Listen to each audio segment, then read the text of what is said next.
While the military is fighting Iran in the Middle East, the Trump administration is reminding Americans of another major threat much closer to home. The Department of War confirming 6 people were killed in the first airstrike in several weeks on an alleged drug trafficking boat. U.S. Southern Command releasing this video of the alleged drug boat bursting into flames moments after the U.S. launched its attack.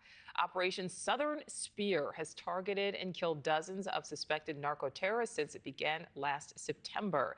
And NewsNation's Ali Bradley is live in Del Rio, Texas. So, Ali, military officials say the boat was on a known narco-terrorist route in the Pacific. Yeah, hey, Nicole, you're exactly right here. This strike yesterday in the Eastern Pacific was the first known strike of its kind in nearly 2 weeks, and it brought that death toll of people killed in these strikes to 157 as of right now. That's what we can tell you about these strikes here happening in the Eastern Pacific and in other areas. Now, the Trump administration began targeting those that it calls narco terrorists, sinking 45 boats since Operation Southern Spear began on September 2nd. Now, critics argue the U.S. military shouldn't be killing suspected drug traffickers at sea, saying that drug smuggling is normally treated as a criminal law enforcement issue, not an armed conflict. But the Trump administration argues cartels are narco terrorists, and the military force is justified to defend Americans from drug trafficking. Now, we talked with a former U.S. Marshal who worked along the border. He says this is the right thing to do. He says, but the cartels are still going to try. Take a listen. Now we're truly seeing a war on drugs, and it's about time. This is great news, not only for the United States, but for the entire world. We're going to continue to move it by boat. I mean, that's the easiest way for them to do that. What I see them doing is using different routes. Or and also in addition, what I see them doing is the boats will transfer the drugs to another boat in the middle of the ocean. Now, the escalation comes as President Trump moves to build a new international coalition aimed at dismantling cartel networks across the Western Hemisphere.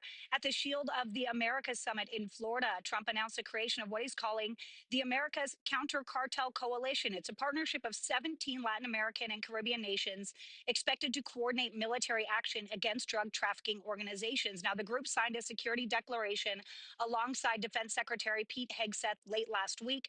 Hegseth is pressing regional governments to take a larger role in confronting the cartels, warning the U.S. expects stronger action from its partners. Those partners say they're prepared to push back, but they do need training and resources. And that training and resources looks like it could come too, because Trump is pushing on these organizations, saying they need to do more to combat the criminal cartels, even offering up potential U.S. missile systems and capabilities to help these partner nations take out the cartels. Nicole.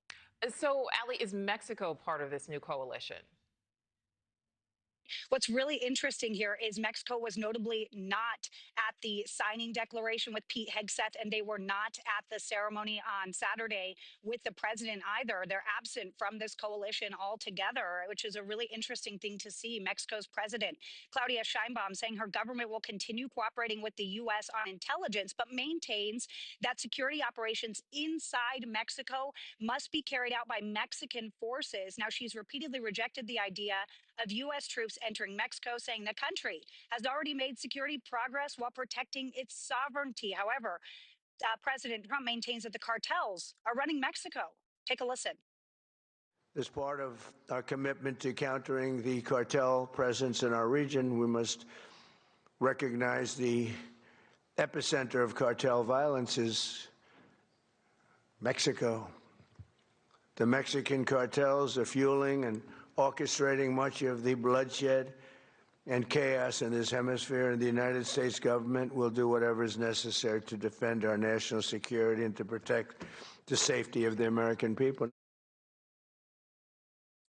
Now, Trump says that this coalition should reject all gang activity, should combat that. And he also, it's notable here, Nicole, because Colombia and Brazil were also not present, not part of this coalition either.